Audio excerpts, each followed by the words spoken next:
Well, hello YouTube, and welcome to another episode of the Albino Rhino beer review. Today you have the Rhino, and I'm drinking a beer from Niagara College. Today's beer is a Niagara College certified original. It's 4.5% alcohol by volume. It's Hey Jack, gluten-free.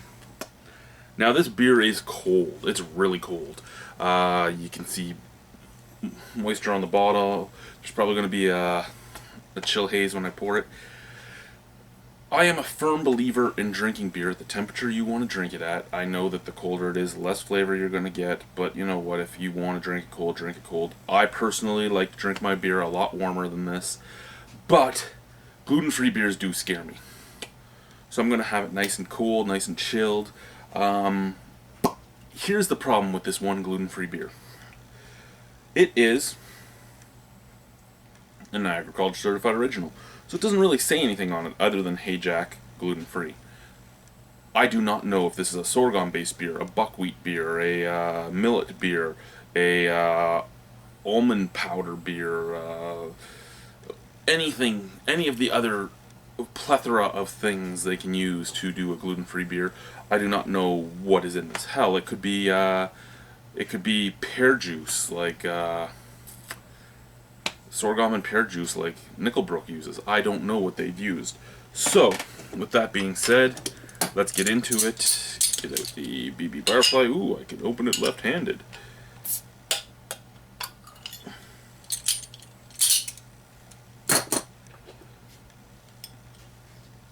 Put those caps up there. And we'll pull out the dollar store English pint glass. Can't go wrong with a dollar store glass, right? And if I was from America, I'd bring up the fact that it's made in the USA.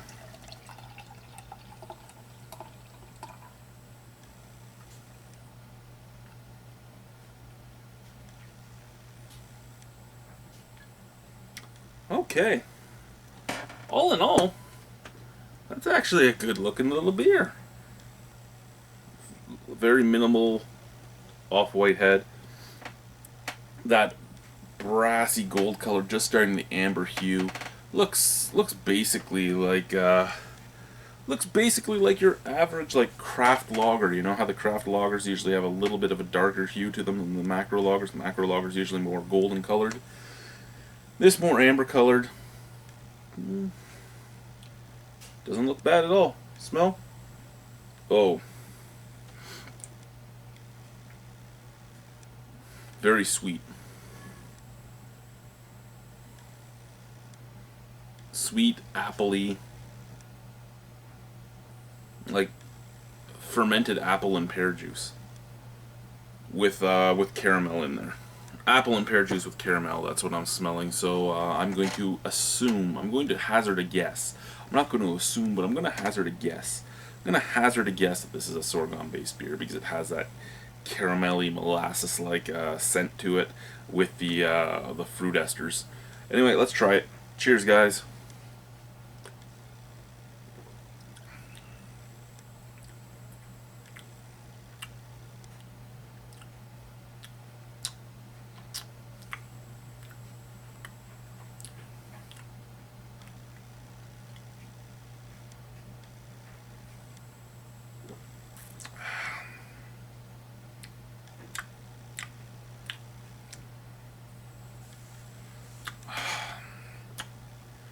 Okay. Now, how to be myself and not totally rude.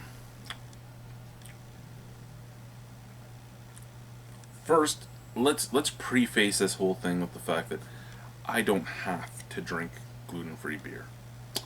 And I'm very glad I don't have to drink gluten-free beer.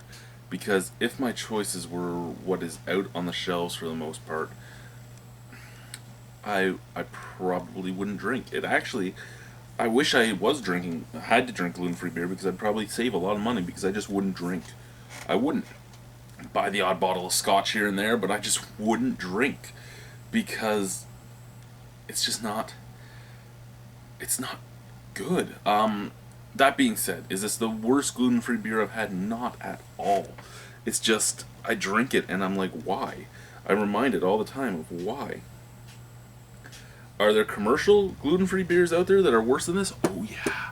I actually, I forget which one it was. I don't remember if it was Clock Towers or what's the other gluten-free place? I had one at the London Beer Festival that tasted like creamed corn. It was wrong. The Nickelbrook one, I'm really not a fan of either. I know that a lot of people love it. Not a fan of it either. I actually would put this above both of those. So this student,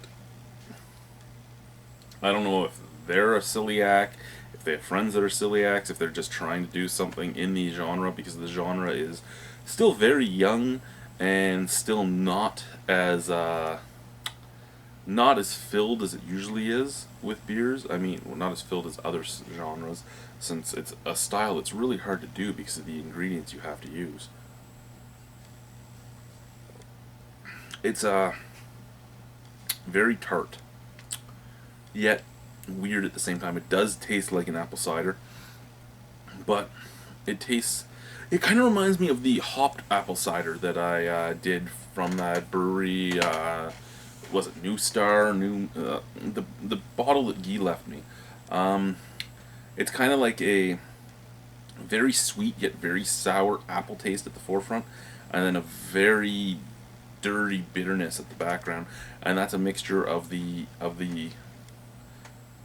sugar source they used and the hops themselves.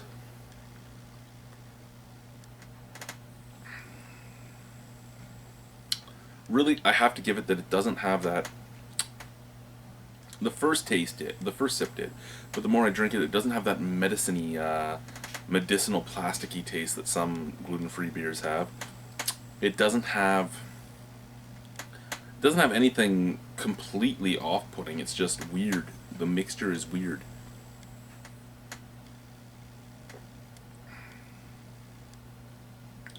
The more you drink it, the more the apple comes out, and you think that would be nice. That apple taste coming out would be nice, but mixed with that background flavor, it's not as nice as it could be. All in all, it is a gluten-free beer that I could drink if I had to. But again, if my choices were a gluten-free beer or not drinking, I'd probably go not drinking. Another beer reviewer said that if his choices were budget beers or not drinking beer, he wouldn't drink beer. I'd drink a budget beer before this, only because most budget beers just taste like water. This doesn't just taste like water. So to the student that did this, good job. It actually is a gluten-free beer that I'd probably put in about the middle. I've had, what, 20-ish gluten-free beers now? I'd probably put this at like the 10th highest. Not a bad drink, but if you're looking for a beer flavor, the only beer flavor you're really getting is on the back end. It does have a hop burn, the hop burn's there, but it also has that chest burn that I get anytime I drink something with sorghum. I don't think sorghum is good for my body. I don't think my body accepts sorghum, because I always get this actual burn in the chest, and I'm getting that right now, almost heartburnish. And if sorghum isn't in this, then there's something else in a gluten-free beer that does it to me, because it's every gluten-free beer, even when I don't know they're gluten-free beers. So it's not like it's just my mind doing it to me. There's something in these that my body does not like.